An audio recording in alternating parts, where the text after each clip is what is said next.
أعوذ بالله من الشيطان الرجيم. بسم الله الرحمن الرحيم. قال مؤلف رحمه الله تعالى وانفعنا بعلومه آمين. إن أحسن الحديث كتاب الله وخير الهدي هدي محمد صلى الله عليه وسلم وشر الأمور محدثاتها وكل محدثة بدعة وكل بدعة ضلالة وكل ضلالة في النار. اللهم إنا نسألك رضوانك والجنة ونعوذ بك من سخطك والنار. Tunaendelea na darasa letu la tafsiri ya Qur'an, tukiwa tunakwenda mwisho wa siku zetu za darasa. Darasa letu linachukua siku 26 na leo tuko 25 ya mwezi wa Ramadhani. Kwa hiyo leo ikiwa ni tarehe ya kijiografia tarehe 26 mwezi wa 3 mwaka 2025, bado tupo na aya ile aya 23 katika suratul Isra. Masomo matatu makubwa tumeyaacha. Masomo matatu makubwa tumeyaacha kwa sababu ya muda. Tumeacha kuzungumzia visa mbalimbali vya pande mbili za watu waliowatendea kheri wazazi wao na wale waliotendea shari wazazi wao, tumeviacha. Lakini pia tumeacha darsa kuzungumzia malipo anayoyapata mtu ambaye anaunganisha udugu wa wazazi wake. Malipo anayoyapata mtu ambaye anaunganisha udugu wa wazazi wake. Halafu pia tumeacha faida anazozipata mtoto kwa kuwatendea haki wazazi wake. Tumeacha matatu sababu muda umetuishia. Tukiwa uhai na salama insha Allah taala, leo na kesho tutazungumzia hasara anazozipata mtoto kwa kuwatendea vibaya wazazi wake. Ndio karatasi zetu hizo ziko 7 na ni ahadithi tupu hizo. Darasa letu la leo insha Allah taala na kesho tazungumzia hasara anazozipata mtoto kwa kutowatendea wazazi wake haki zao. Kwa mtoto kuwa na tabia mbaya kwa wazazi, anapata hasara gani?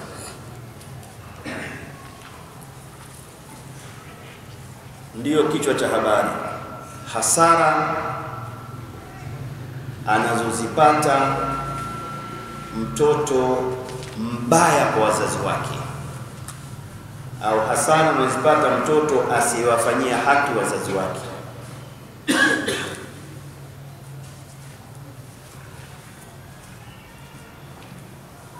Hasara ya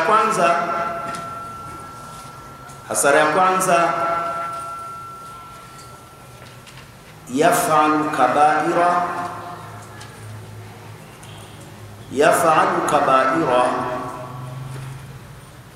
yaf'al akbara ni yaf'alu akbara, yaf'alu akbara al-kaba'iri, yaf'alu akbara al-kaba'iri, yaf'alu akbara al-kaba'iri. Hasara ya kwanza ya mtoto asiyewafanyia wazazi haki zake, mtoto mbaya anaandikiwa anafanya dhambi kubwa katika madhambi makubwa. Hasara ya kwanza ni kwamba ataandikiwa huyo mtoto anafanya dhambi kubwa katika madhambi makubwa. Kutokuwatenda haki wazazi ni kufanya dhambi kubwa katika madhambi makubwa.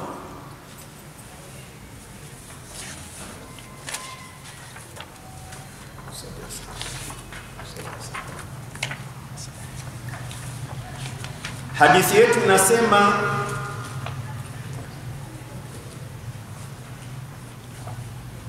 wa fi kitabi nabii sallallahu alaihi wasallam,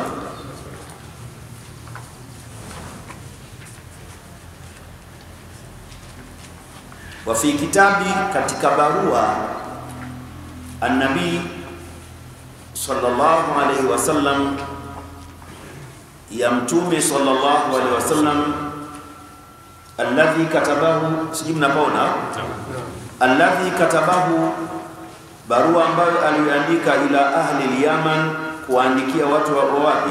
Yemen. Wa ba'atha bihi ma Amru ibn Harami, akamtuma barua hiyo kuipeleka sahaba anaitwa Amru ibn Harami. Aliwaandikia Mtume sallallahu alaihi wasallam barua, ziko barua nyingi ambazo Mtume sallallahu alaihi wasallam aliandika, na mimi na kitabu kinazungumzia barua hizo. Miongoni mwazo watu bana hawalali bana, wako watu wamechukua mawaidha ya Mtume tu sallallahu alaihi wasallam, mawaidha tu Mtume alotoa. Kuna watu wametuma kitabu dua za Mtume tu sallallahu alaihi wasallam alizoomba. Kuna watu wametunga kitabu usia wa Mtume tu aliyohusia. Allah, acha mafundisho mengine watu bana wanatafiti. Mtume sallallahu aliandika barua nyingi, moja ni hii aliandika watu wa Yemen, wa ba'atha bihi ma Amru ibn Harami. Akasema, Mtume anasema, inna akbar al-kaba'iri, hakika kubwa katika madhambi makubwa, inna akbar al-kaba'iri, hadithi ya kwanza kabisa ukipata, hakika kubwa katika makubwa inda Allah yawm al-qiyama, mbele ya Mwenyezi Mungu siku ya kiyama, kubwa kabisa, al-ishraku billah, ni kufanyaje?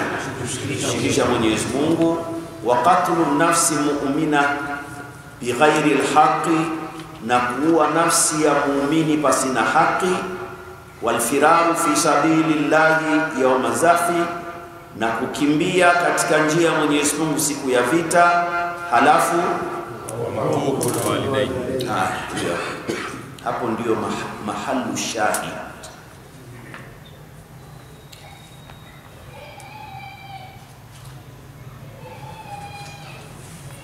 Kwa hiyo mtoto ambaye hawatendei wema wazazi wake anahesabika anafanya kubwa katika madhambi makubwa.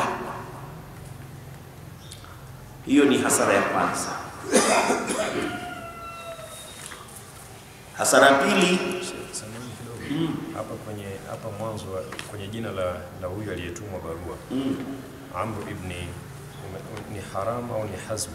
Amr bin Hazmi, ni Hazmi, ni Amr ibn Hazmi, Amr ibn Hazmi. Hasara ya pili,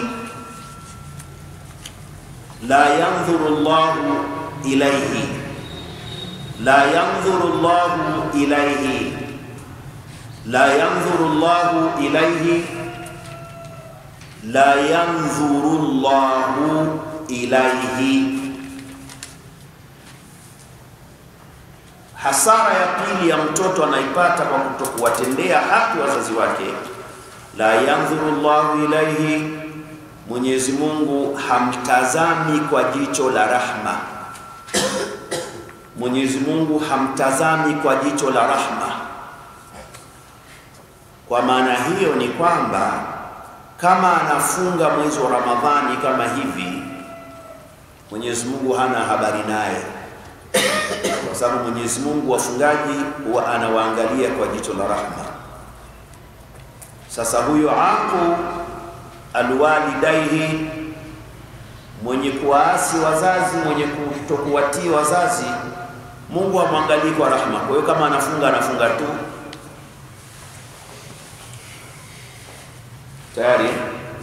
Ushahidi hadithi inayofuata, wa Ibn Umar radhiyallahu anhuma, kutoka kwa Ibn Umar, radhi za Mwenyezi Mungu ziwe kwake na babaye, an Rasulillah sallallahu alaihi wasallam, kutoka kwa Mtume sallallahu alaihi wasallam, qala, Mtume amesema, thalathatun, watu wa aina tatu, la yanzuru Allahu ilayhim yawm al-qiyama, Mwenyezi Mungu hatoangalia kwa rahma siku ya kiyama. Usipoangaliwa kwa rahma siku ya kiyama, duniani ulikuwa unaangaliwa kwa rahma. Thalathatun, watu aina tatu, la yanzuru Allahu ilayhim yawm al-qiyama, Mwenyezi Mungu hatowaangalia kwa jicho la rahma siku ya kiyama. Wa kwanza ni nani? Mwenye kuwaasi wazazi wawili, mwenye kutowatendea haki wazazi wake wawili, Mwenyezi Mungu kiyama hatomwangalia kwa rahma. Na kama kiyama huangalii kwa rahma, ina maana duniani ulipiga chini.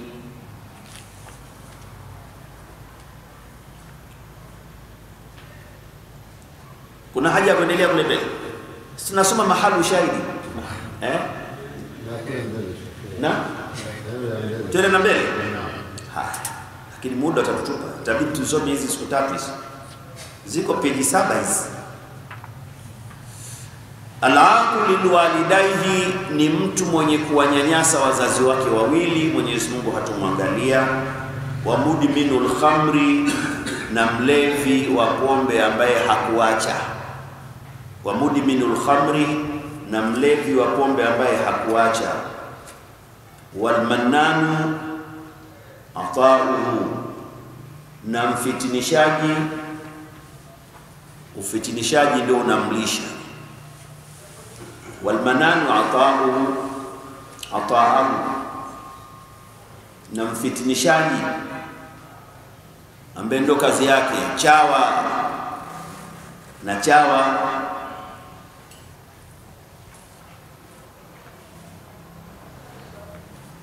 Sawa, tunaenda ya tatu kwenye hadithi hiyo hiyo, ya tatu kwenye hadithi hiyo hiyo. Hasara ya tatu anayoipata mtu ambaye hawatendi wema wazazi wake, hawapi haki wazazi wake, ambazo tumetaja zote. Hasara ya tatu, la yadkhulul janna, la yadkhulul janna, la yadkhulul janna, la yadkhulul janna. Hafanyi nini? Haingii peponi. Sheikh, sasa hii duniani unafanya kazi yako. La yadkhulul janna, mtu asiyewatendea haki wazazi wake, mtu asiyezungumza na wazazi wake kaulan karima, mtu ambaye anawakemea wazazi wake, mtu ambaye hawazuru wazazi wake makaburini, mtu ambaye haungi udugu wa wazazi wake, la yadkhulul janna, haingii peponi. Kwa hadithi hiyo hiyo kama mmeona hapo, watu watatu, thalathatu la yanzuru Allahu ila yawm al-qiyama, akasema al-aqu lilwalidaini wa mudibul khamri wa mananu ata'ahu, na akasema wa thalathatun, na watu wengine wa aina tatu, la yadkhuluna aljanna, hawawezi kuingia peponi. Wa kwanza alwaqu mwenye kuwanyanyasa wazazi, asiyewatendea haki wazazi, wa kwanza.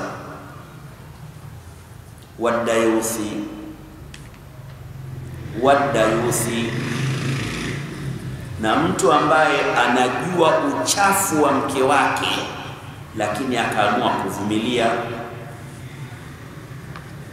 Wadayuthi,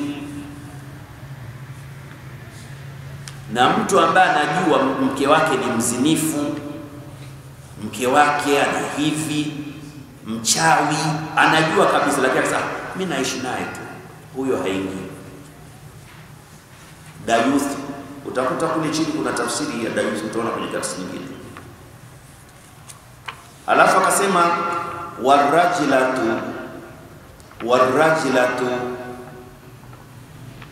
warajilatu, tafsiri yake pale chini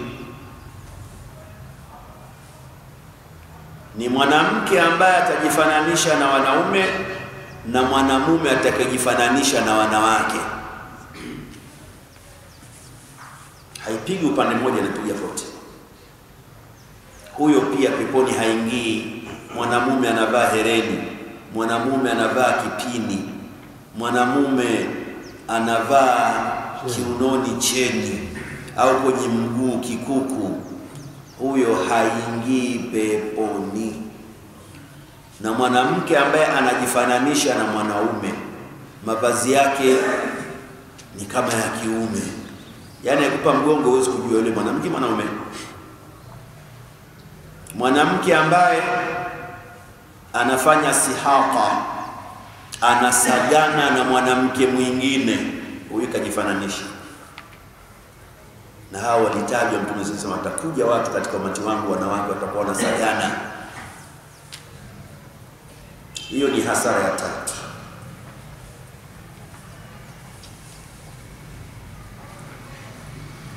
Kwenye hadithi inayofuata utakuta ni kama hii, thalathatu harama Allah ta'ala alayhim janna. Hasara ya nne ya mtu ambaye hawatendei wazazi wake haki zao.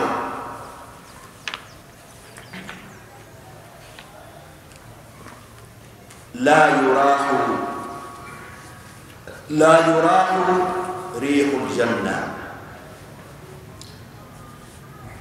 hatoikaribia,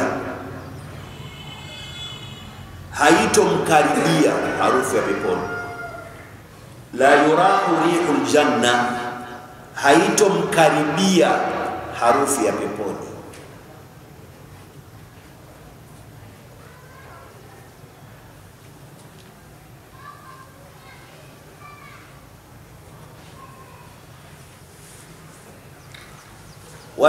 Kuna watu harufu ya pepo itakuwa mbali kabisa, na watu wengine wataingia motoni, lakini sasa mbona harufu nzuri? Ataambia harufu ya pepo hiyo.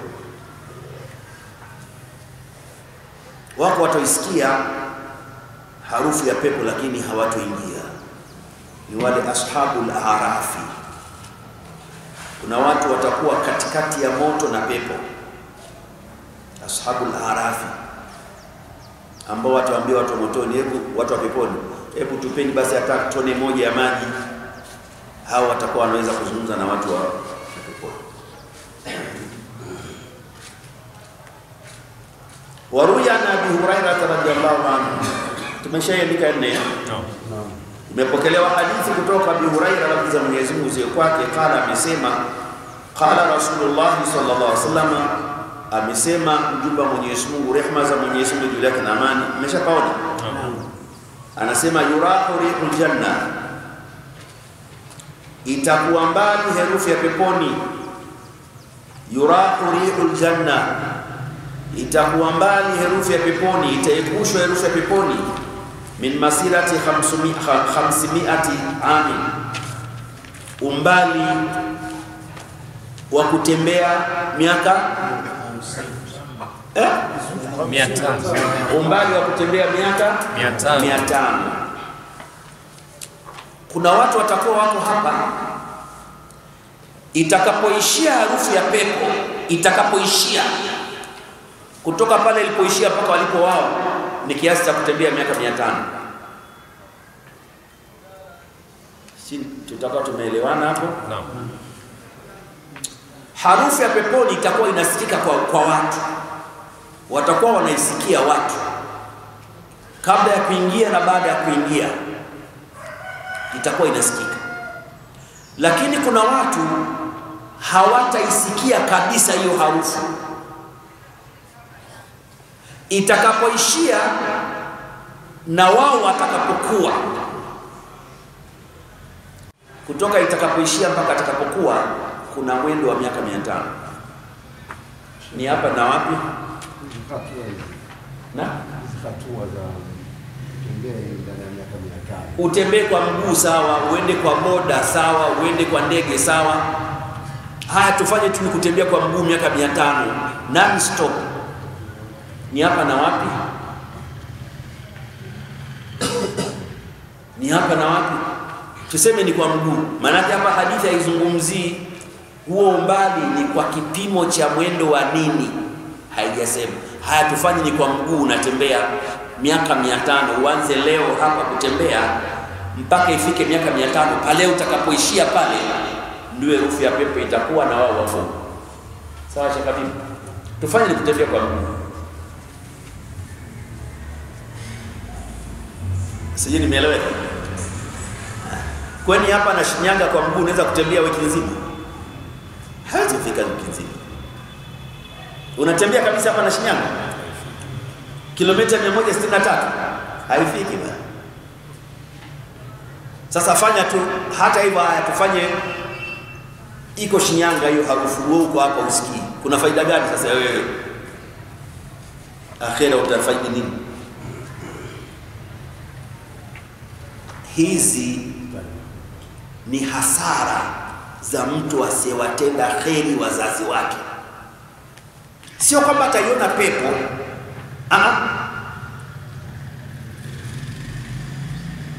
Kwa sababu pepo itakuwa ina stage 4. Kuna watu wataifuata pepo ilipo,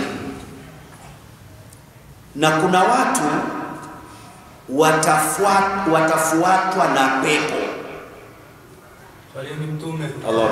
Na kuna watu wataingizwa na Mwenyezi Mungu peponi siri, na kuna watu wataingia kwa kuburutwa. Jinsi ulivyokuwa unafanya amali ukizembezembe, na wewe utaingizwa kizembezembe.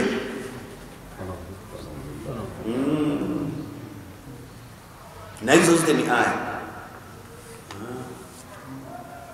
hasa wacha Mungu. Wa uzlifatul jannatu lilmuttaqina ghaira, pepo itawafuata shekhi. Watu wenye kufunga somo, pepo itawafuata. Ingia bana.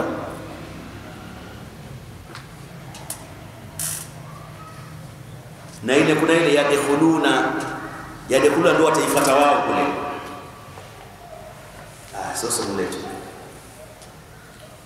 Kwa hiyo anasema Mtume sallallahu alayhi wasallam, yuraqu rihul janna, itasikika harufu ya pepo min marasirati 500 ami, kutoka yani itaishia harufu ya pepo kutoka mwendo wa miaka 500 pale alipo yu hapo lilwaidaini. Wala yajidu rihaha, na wala hawezi kuipata kabisa harufu ya pepo, hawezi kuipata kabisa harufu ya pepo. Akatajwa mananu bi amalihi, ni yule mfitinishaji anaishi kwa uchawa. Sisi tunajibu mimi chawa bwana. Kuwa chawa ni mananu, sio jasusi. Jasusi ni kitu mbali, lakini chawa ni kitu mbali. Wa pili nani? Wala ako wala mtu ambaye anaonyesha wazazi haingii, hatosikia harufu ya pepo. Wala mudi bil khamri, wala mlevi.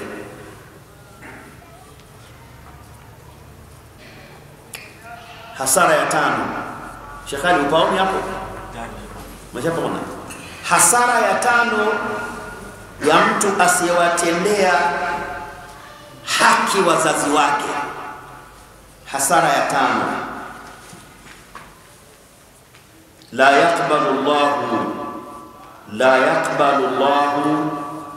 amalahu. La yaqbalu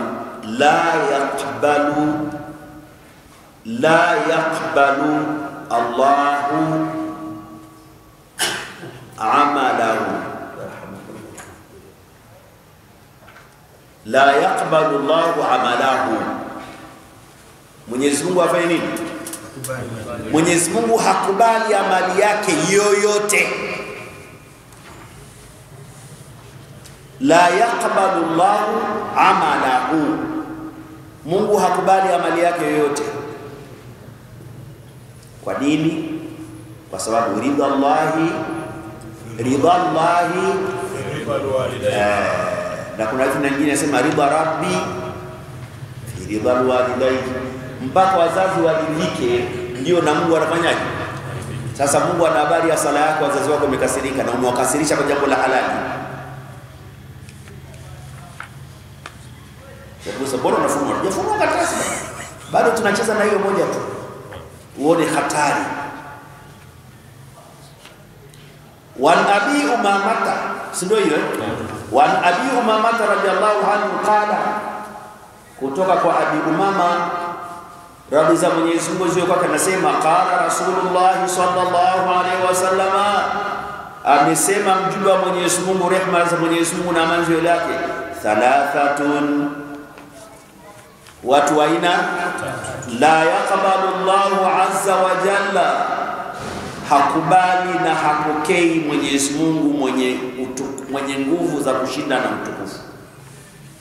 Thalathatu, watu aina tatu, la yaqbalu Allahu azza wa jalla, hapokei na hakubali Mwenyezi Mungu mwenye nguvu na utukufu, minhum, kutoka kwa watu hao, sarfan wala sunna wala fardhi, sarfan wala adla. Mungu hakubali sunna wala fardhi, si ndio maana amali yote hapa? Manake amali ni za sunna au ziwe za fardhi. Sasa zote Mungu hakubali.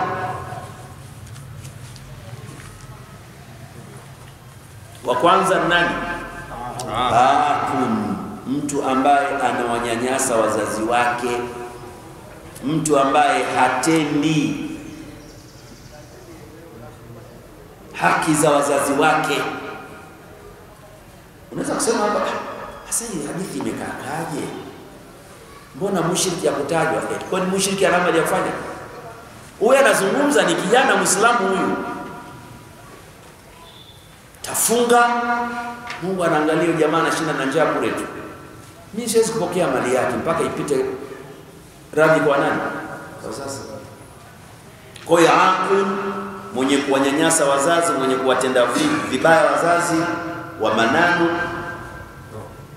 wa mukathabun biqadari, na mtu ambaye anakadhibisha uwezo wa Allah subhanahu wa ta'ala.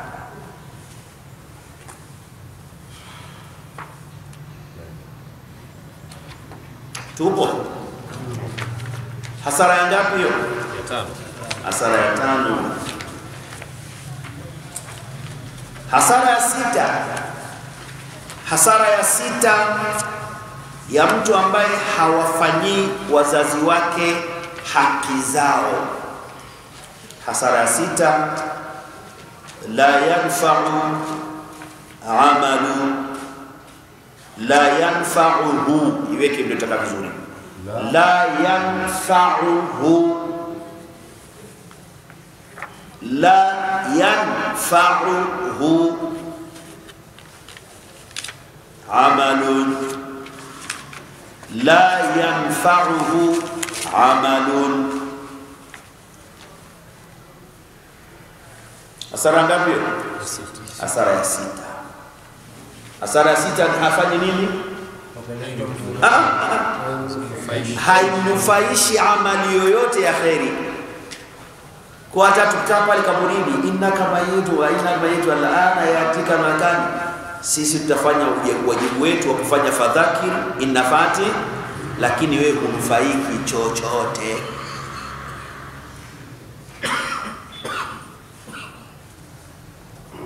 Amali haimnufaishi. Allahumma ighfir jami'al muslimina wal muslimat. Dua inasemaje? Allahumma ighfir jami'al mu'minina, kwamba Mwenyezi Mungu anapata huyu haupo shekhi. Watu wanaomba wal muslimina, Mwenyezi Mungu waislamu wasamehe. Katika msamaha Mungu wala atakweki.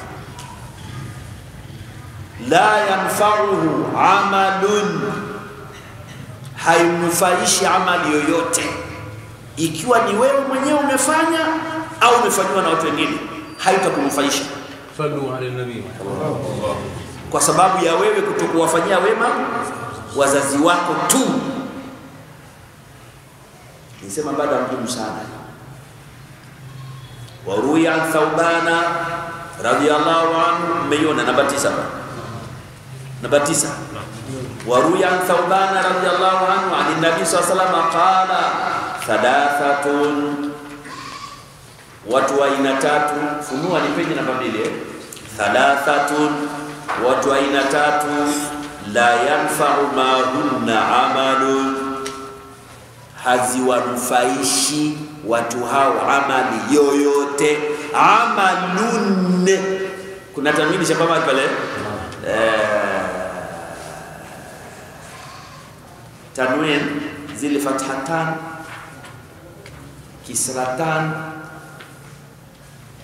dhummatan, ndio hivyo inasoma hivyo. Kasratani, fathatani, fatha mbili, zile huwa zinakuja kwa maana, zikiwekwa mahala zinakuwa na maana. Inaweja ikaja hiyo tanwin bimaana al-kathara, kwa maana ya wingi, ndio kama hii. Na inaweza ikaja ni iwadun anil kalimi, inaweza ikaja badala ya neno, mbele yake patakiwa pawe na neno, na neno lenyewe huwa tunasema linakuwa ni mudafu ilaihi. Tuache hiyo, tukichelewesha sisi hadi mambo ya tunashika wama najua. Kwa hiyo amalun, leta kwa wingi, iwe tanwini kwa maana ya wingi, itakuwa ni amali yoyote, amali zote. Tumesema thalathatu la yanfa'u ma'ahunna amalun, watu watatu hazinufaishi watu hao ma'ahunna amalu. Zimekuja ni amali nyingi hapa. Mtu wa kwanza ashirku billah, mtu ambaye anamshirikisha nani? Mungu. Halafu ikafuata wa huququl walidaini, na mwenye kutowatenda kheri wazazi wake. Walfiraru min azahfi, na mtu ambaye alikimbia vitani bila sababu ya msingi. Unaweza kukimbia vitani kwa sababu ya msingi. Zama zile ilikuwa watu 100 wanaweza kupambana na watu 1000. wale mtume. Sasa hapo shekhe, ilikuwa mkizidiwa kimbia, lakini ikaja ikapunguzwa 100 kwa 200. Mnakimbiaje? Nakimbia, pambani tu vile.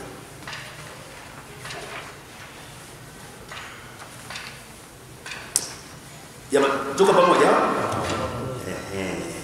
Zile hadithi nyingine utakuta ni zinazungumzia kumlani mtoto, kumlani mzazi, kumtukana mzazi. Tunatafuta ile ambayo ndio mada yetu. Tumefika kwenye hasara ya ngapi? Tumefika 6 tunakwenda ya 7. Hasara ya 6. Hasara ya 7.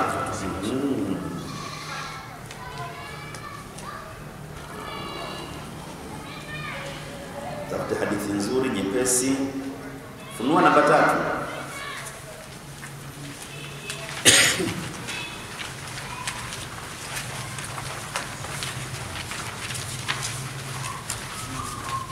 Namba 3, wasiyatu nabii sallallahu alaihi wasallam. Wasiyatu nabii sallallahu alaihi wasallam, mtu ambaye hawatendi wema wazazi wake anakuwa ameasi usia wa Mtume Muhammad sallallahu alaihi wasallam. Hasara ya 7 ni kuasi usia wa Mtume Muhammad sallallahu alaihi wasallam.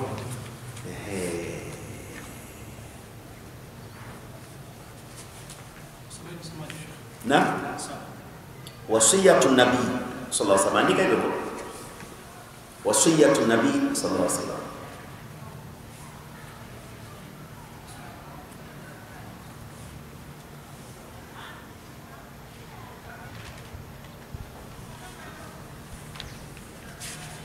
Sawa? Twende ile hadithi ya 13, tutarudia 12 lakini twende ya 13. Hasara ya 7 ya mtu ambaye hawafanyi wema wazazi wake, anakuwa ameasi usia wa Mtume sallallahu alaihi wasallam. Wa Muadh bin Jabal radhiyallahu anhu qala, umepaona? Kutoka kwa Muadh radhi za Mwenyezi Mungu amesema, auswani Rasulullah, alinihusia mimi mjumbe wa Mwenyezi Mungu sallallahu alaihi, alinihusia biashari kalimati, nyusia 10, alinihusia nyusia 10.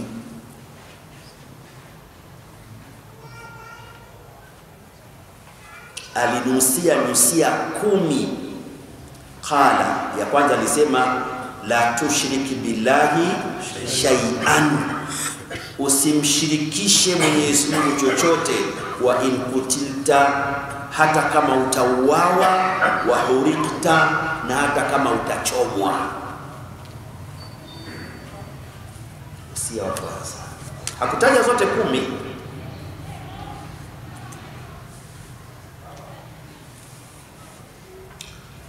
Tupo na akasema wala tauqanna walidaika, na wala usiwanyanyase wazazi wako. Wala tauqanna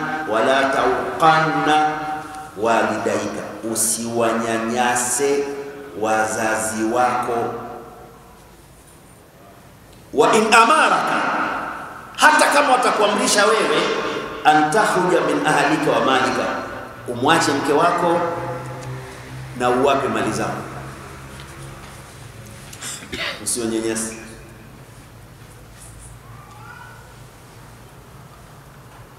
Sawa? Ukitaka kuipata ukamilifu wake, unarudi kule kwenye babu tariku sala, imetajwa bitamami pale, amesema vyote 10 vinatajwa. Hapa tunakusudia tunachokusudia sisi. Wa in amaraka an takhruj, wa in amaraka an takhruja min ahlika wa malika, wakwambia acha mke, acha. Tushasema kisa cha sahaba aliambiwa na baba yake mwache mke wako. Ukakuwa kuna sababu za msingi, na Ibrahim alimwambia mwanae badilisha kizingiti. Hiyo ni hasara ya namba ngapi? Hasara ya 8 ya mtu ambaye hawatendei haki zao wazazi wake.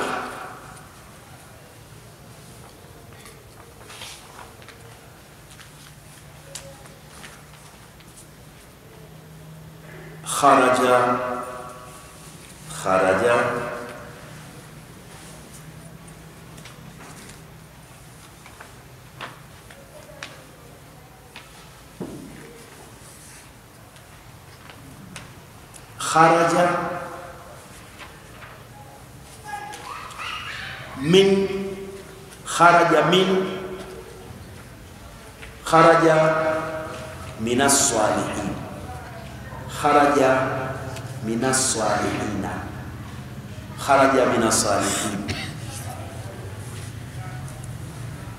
Hasara ya 8, hasara ya 8 sio hiyo? Hasara ya 8 anayoipata mtu ambaye anawanyanyasa wazazi, hawapi haki wazazi wao, anakuwa katoka katika watu wema. Kwa hiyo inaposomwa ile assalamu alayka katika swala, assalamu alayka, alafu assalamu alayna wa ala ibadillahi salihin,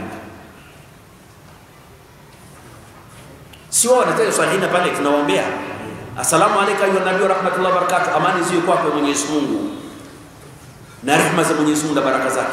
Assalamu alayna, amani ziwe kwetu sisi, lakini sio kwetu sisi tu, wa ala ibadillahi aqul walidaini hayumo. Kwa hiyo hata kama ni mtu unaoswali wewe mwenyewe ndio unayeswali, unanyanyasa wazazi, huwatendei haki wazazi, ukisema assalamu alaina wa ala ibadillah salihina haihesabiwi hiyo. Al-Juhani, rudi namba 13 pale juu, 12 rudi 12 pale juu, karatasi namba 3 hiyo, karatasi namba 3 katibu shabawa. Wa Amri ibn Murrata al-Juhani, kutoka kwa sahaba anaitwa Amr bin Murrata al-Juhani radiyallahu anhu, qala, anasema jaa rajulu ila nabii sallallahu alaihi wasallam, alikwenda mtu mmoja kwa mtume Muhammad sallallahu alaihi wasallam, faqala, akauliza, ya Rasulullah, ewe mjumbe wa Mwenyezi Mungu, shahidtu an la ilaha illa Allah, mimi nimeshahidilia hakuna mola anayepaswa kuabudiwa kivyo vyote ila Mungu, nimeshahidilia hivyo, wa annaka rasulullah, na nimeshahidia wewe ni nani, mjumbe wa Mwenyezi Mungu, wa salaitu khamsa, na nimefanyaje sala zote 5 na kumuta kila siku, wa adaitu zakata mali, na nimefanyaje, nimetoa zaka ya mali yangu, wa sumtu ramadhana, na nimefanyaje, nimefunga Ramadhani.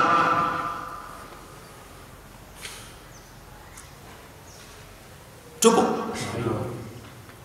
ya sura, unaonaje mimi nimeshahidia la ilaha illallah na wewe ni mtume wake, na swali sala zote 5, natoa zaka vizuri, nafunga mwezi wa Ramadhani?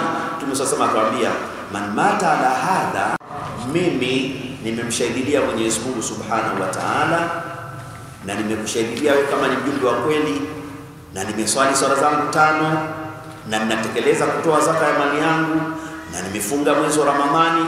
Mtume sallallahu akasema, man mata ala hadha, atakayekufa akiwa na utaratibu wa kufanya ibada hizi ulizosema wewe, kumshuhudia Mwenyezi Mungu, kumshuhudia mtume wake, kuswali swala 5, kutekeleza zaka, kufunga Ramadhani, atakayekufa na hivi, kana ma'a nabiyina, atakuwa pamoja na mitume wote, wasiddiqina, na watu wa kweli wote, yani kundi la Bakari huyo jamaa anaingia, washuhadai, na mashahidi wote, ukiweza kida Hamza na yumo kwenye hiyo kundi. Yaumal qiyama hakadha, atakuwa siku ya kiyama hivi, wanasaba usbu'aihi, na kaviumanisha vidole vyake viwili. Lakini akasema mtu huyo atapata nafasi ya kuwa na mitume, kuwa na siddiqina, kuwa na shuhada, wameshikana siku ya kiyama, ma lam yauqa walidaihi, kwa kitambo ambacho hajawakosesha haki zao wazazi wake. Shekali upo? Tunamalizia hapo. Allah wa rasuluhu.